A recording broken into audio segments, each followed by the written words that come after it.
Hi, I'm Matt Walker, dietitian with Food and Friends, back with another episode of our Nutrition in the Kitchen webinar series. Today, I'll be making a recipe from the American Kidney Fund's Kidney Kitchen, a website dedicated to helping people learn about healthy eating with chronic kidney disease.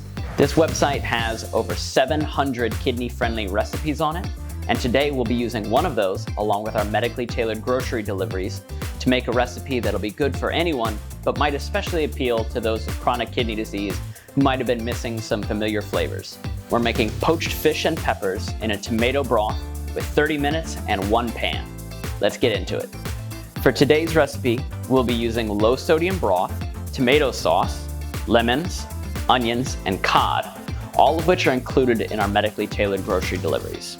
For additional ingredients, we'll also be using bell peppers, garlic, and capers. I've already thawed my fish and dried it with paper towels, so let's start by prepping the vegetables. I've chopped an onion a few times in these videos by now, but the procedure for peppers is a little different. You want to chop off any stem so that you can stand it upright, and then slice down the sides to get the maximum amount of sweet pepper with the minimum amount of the bitter white pith inside. This will also help prevent all the little seeds from scattering everywhere and getting all over your floor and your workspace. So eventually, you're just left with this. Now, you can use any color pepper you want for this. There's very little difference between them nutritionally. They're all relatively low in potassium and phosphorus, so they're great for folks with chronic kidney disease, and are still great sources of fiber, vitamin C, and antioxidants. And while there are some flavor differences, you also don't need to worry too much about which color to use. While I've been prepping my vegetables, I've had a saute pan heating over medium heat behind me. Now that it's hot, I'm going to add a little bit of oil and swirl it around, heat it up. And once it's hot, I can go in with my peppers and onions.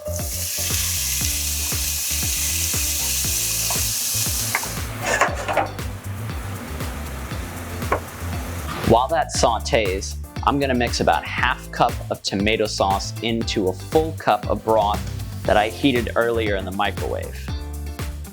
Tomatoes can be really high in potassium, so they're often avoided by people who have kidney issues.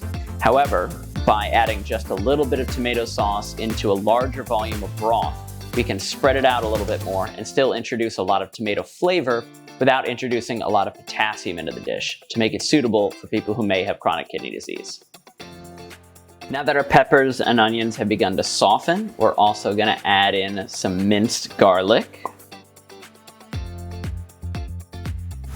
and chili flakes. And you can do this to taste. I really like garlic and I really like spice. So I'm going to put in a lot of chili flake and a lot of garlic.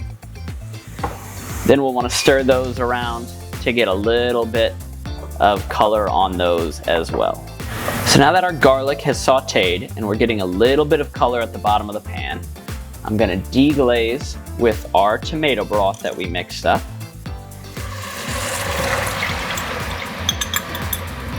And I'm going to bring that up to a simmer.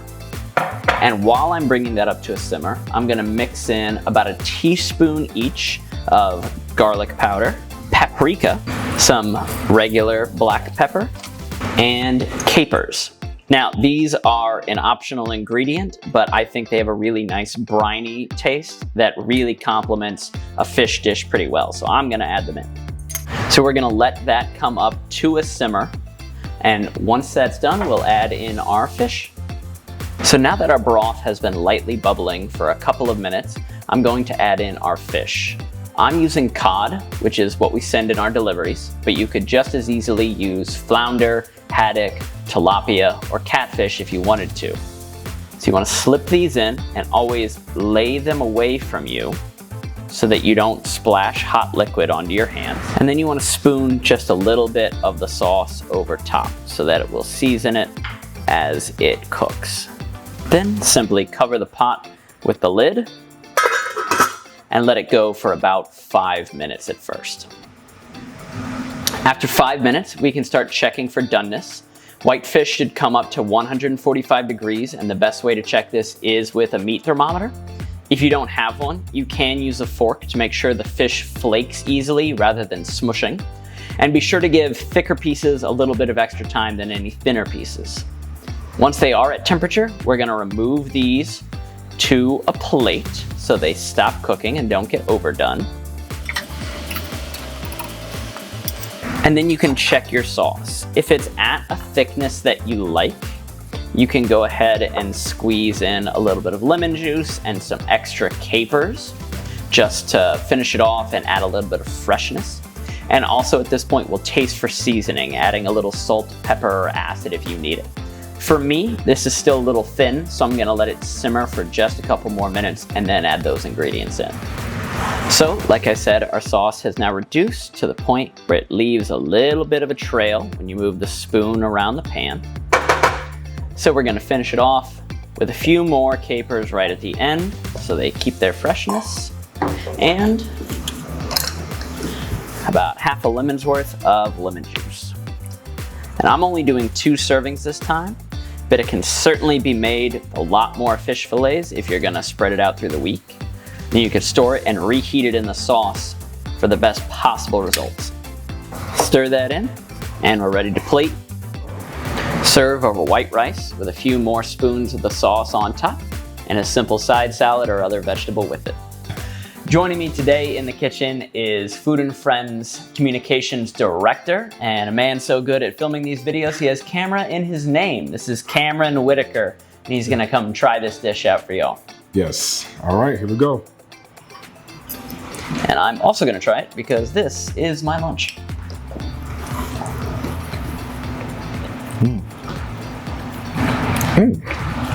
Yeah.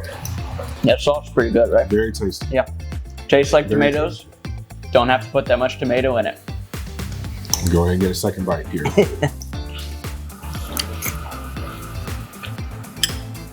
Very good. Thank you. That's all for this one. I hope you make it and enjoy it. If you're looking for more recipes with Food and Friends ingredients, check out our website. We have an entire series on there. And if you're looking for more kidney-friendly recipes, you can check out the Kidney Kitchen at the American Kidney Fund's website at kitchen.kidneyfund.org. For your convenience, we'll include a link in the recipe's description. Thanks, and see you next time.